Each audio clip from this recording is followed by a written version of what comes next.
Hello दोस्तों, स्वागत है आपका अपने YouTube channel study with Kundan Singh में।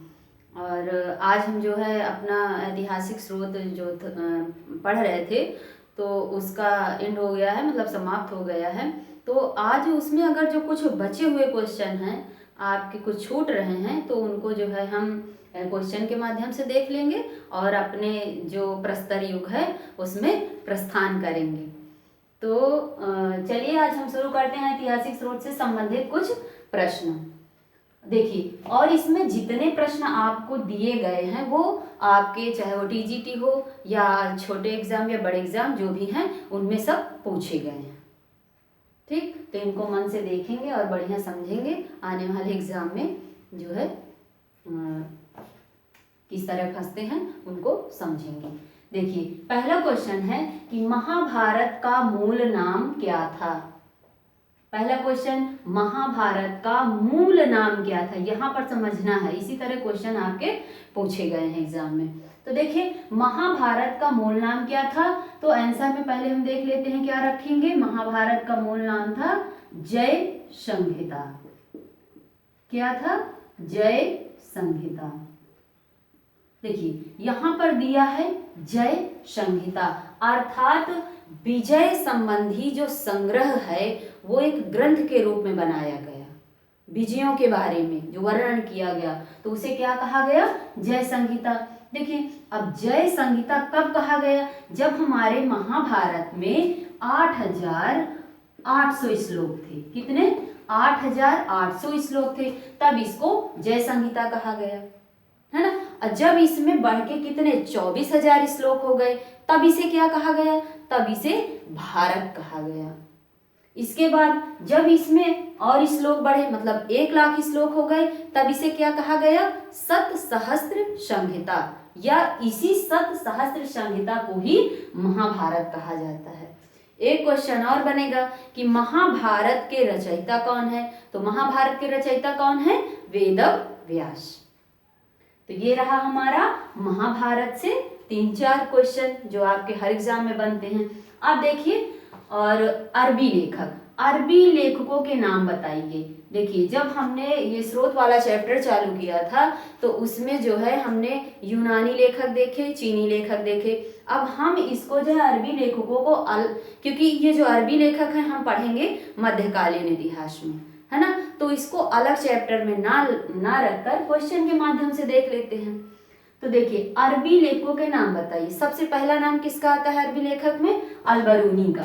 किसका आया? अल-बरूनी का।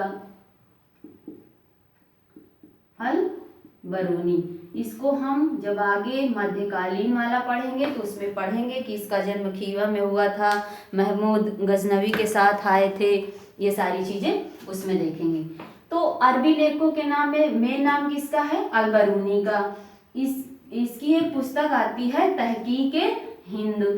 पूछा जाएगा कि तहकीक हिंद पुस्तक किसकी है, तो बताएंगे अल-बरूनी की है। किस भाषा में लिखी गई, तो अरबी भाषा में लिखी गई। ठीक, इससे और अगर नाम देखें तो जैसे हमारे सुलेमान हैं, अल-मसूदी हैं, ये सब हमारे अरबी लेखक हैं। अब देखो, पूछा अगला क्वेश्चन, टीला किसे कहते हैं? टीला किसे कहते हैं, है ना। तो टीला किसे कहते हैं? आपने देखा होगा कि आप जैसे कोई जमीन है और जमीन में कहीं पर ऊपर बड़े बड़े टीले हैं, कहीं छोटे टीले हैं, या कुछ समतल धरती से, मान लीजिए धरती है ना, ये क्या है? धरती। ये पूरी बराबर, अब इसी जगह ये थोड़ा सा ऊपर भाग उठ गया, फिर इस तरह बराबर, तो जो ये टीले इस धरती से ऊपर उठे हुए भाग को क्या कहते हैं? टीला कहते हैं। तो इसका आंसर क्या हुआ? इसका आंसर हुआ किसका? टीला का, कि धरती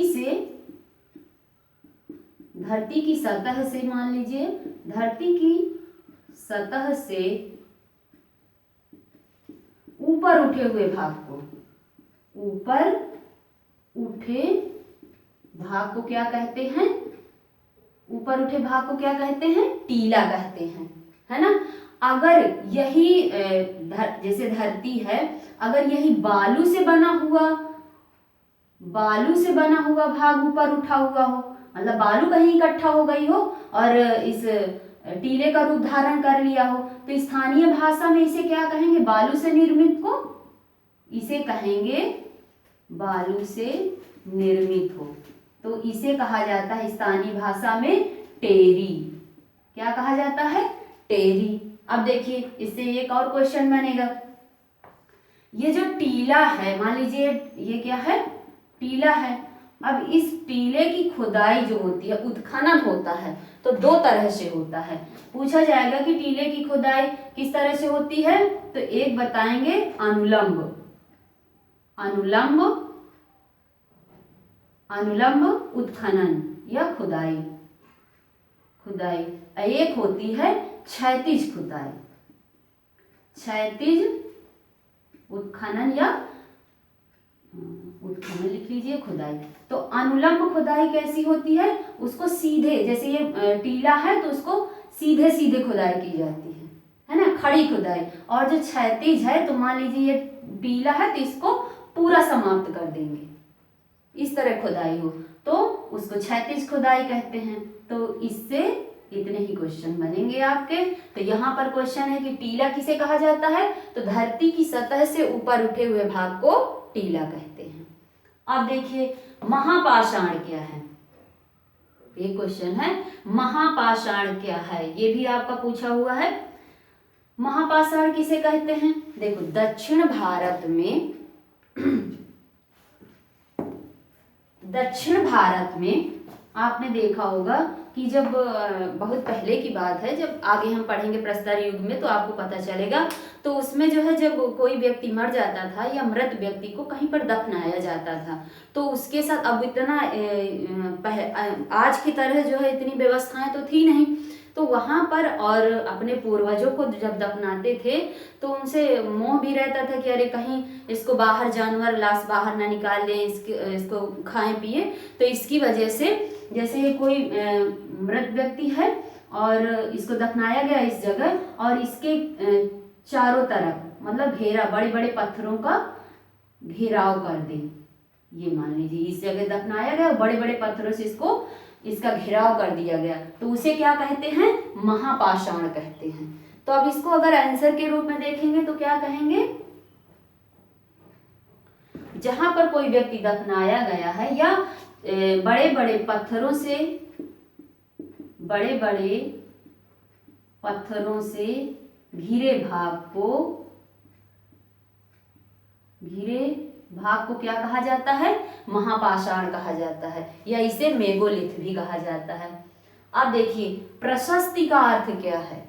प्रशस्ति आपका जो पिछला एग्जाम हो गया है 2016 वाला, उसमें जो है ये क्वेश्चन आया था कि प्रशस्ति का अर्थ क्या है। इसी तरह के क्वेश्चन बनेंगे, अपने समझ से इसको जो है हमें रखना है ना। तो प्रशस्ति का मतलब होता है राजा की स्तुति, मतलब यह राजा की बड़ाई, वो चाहे किसी भी माध्यम से हम करें, है ना। तो इसका आंसर क्या हुआ? राजा की स्तुति।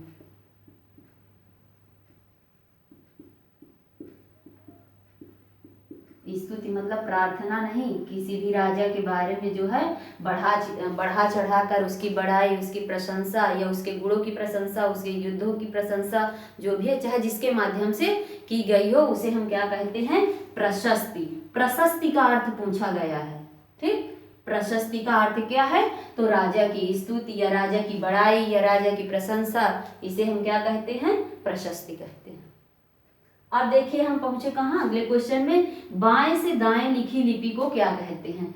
अगर ये सारे क्वेश्चन आपको देखने हैं या हल करने हैं, तो इससे पहले आप जो है मेरी पिछली जो वीडियो पढ़ी है ये जो है एंशिएंट हिस्ट्री में, तो स्रोतों वाले जितने चैप्टर हैं पहले आप उनको अच्छे से देखें। इसके बाद इन क्वेश्चन को अगर आप हल करेंगे तो आपके सारे क्वेश्चन हल हो जाएंगे, ठीक। तो बस यही कहना है, बार बार मैं यही कह रही हूँ कि इनको हल करने से पहले आप मेरे वीडियो को जरूर देखें, ठीक। तो अब देखिए, बाएं से दाएं लिखी गई लिपि को क्या कहते हैं? तो बताएंगे हम कि बाएं से दाएं लिखी गई लिपि को कहा जाता है ब्राह्मी लिपि। ब्राह्मी लिपि। और देखिए अगर यही दाएं से बाएं तरफ लिखी गई हो तो उस लिपि को क्या कहेंगे, खरोष्ठी लिपि कहा जाता है। अब अगला क्वेश्चन, बोगज कोई अभिलेख में लिखित वैदिक देवताओं के नाम बताइए। तो देखिए सबसे पहले तो हम देखेंगे बोगज कोई, है ना। तो बोगज कोई जो है तो इसका सबसे पहला क्वेश्चन बनेगा कि सर्वाधिक प्राचीन अभिलेख किसे कहते हैं। तो आंसर होगा हमारा कि सर्वाधिक प्राचीन अभिलेख कौन सा है, बोगज कोई अभिलेख है। अब इसमें जो है क्या चीज वर्णन किया गया है, तो इसमें हमारे जो वैदिक देवता हैं उनके बारे में बताया गया है। कितने देवता हैं, 4 देवता हैं। पहले का नाम ये सभी को अधिकतर पता है, इंद्र, फिर वरुण, मित्र और नाशत्य। इन 4 देवताओं का वर्णन किसमें मिलता है, बोगज कोई अभिलेख में। बोगज कोई अभिलेख है कहाँ, मध्य एशिया में प्राप्त किया गया। और देखिए हाँ, अभिलेखों के अध्ययन को क्या कहते हैं, तो अभिलेखों के अध्ययन को एपिग्राफी कहते हैं। ठीक, इतने क्वेश्चन आपके इस प्रश्न से तैयार हुए। अब देखिए अगला क्वेश्चन है कि सती प्रथा का प्रथम उल्लेख किस अभिलेख में है। सती प्रथा का प्रथम उल्लेख किस अभिलेख में मिला है। तो देखिए पहले इसका आंसर देखेंगे। तो सती प्रथा का प्रथम उल्लेख किस में मिला है, तो आपका इसको थोड़ा सा साफ ये दे रहे हैं, किस में मिला है, ऐरण अभिलेख। कहाँ, ऐरण अभिलेख। ऐरण अभिलेख है कहाँ, ऐरण मध्य प्रदेश में, या इसको ऐसे डाल दीजिए, मध्य प्रदेश में। देखिए इसमें मैंने आपको जो पढ़ाया था तो 3 बताए थे। ऐरण अभिलेख से संबंधित तीन शासक थे और समय किसका था, गुप्तकालीन का। तो एक उसमें जो है समुद्रगुप्त का नाम आता है, समुद्रगुप्त से संबंधित थे। और एक ऐरण अभिलेख जो है तो आपका बुद्धगुप्त से संबंधित है। और तीसरा जो भानुगुप्त से संबंधित ऐरण अभिलेख है उसमें जो है सती प्रथा का प्रथम उल्लेख का वर्णन किया गया है। ठीक, अब देखिए रामायण के रचयिता कौन है। रामायण के रचयिता कौन है, तो आंसर है वाल्मीकि। वाल्मीकि। ठीक, देखिए रामायण में पूछा जाए कि जब यह मूल में था तब इसमें कितने श्लोक हैं, तो बताएंगे तब इसमें 6000 श्लोक थे। 6000 का दूना किया, आगे चल के इसमें कितने हुए, 12000 हो गए। अब कितने हैं, तो वर्तमान में अब पूछा जाए तो रामायण में कितने हैं, 12 का दूना हुआ 24000 श्लोक है। ठीक, तो अगर चाहे तो एक बार और देख लें कि महाभारत का मूल नाम क्या है, जय संहिता। अरबी लेखकों के नाम बताइए, तो जैसे अलबरूनी है, सुलेमान है, अलमशूदी है। और अलबरूनी की पुस्तक जो ज्यादा पूछी जाती है तहकीके हिंद है। टीला किसे कहते हैं, तो धरती की सतह से ऊपर उठे हुए भाग को टीला कहते हैं। इसकी खुदाई 2 तरह से होती है, अनुलंब और क्षैतिज खुदाई।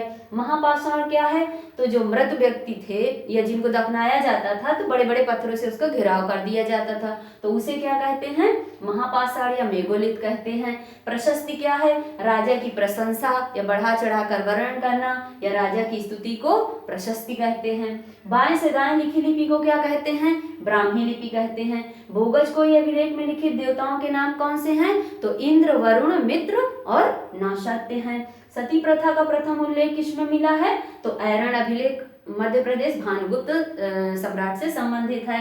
रामायण के रचयिता कौन है, तो वाल्मीकि। ठीक, तो ये क्लास आपको कैसी लगी इसके बारे में जो है कमेंट के माध्यम से सूचित करना।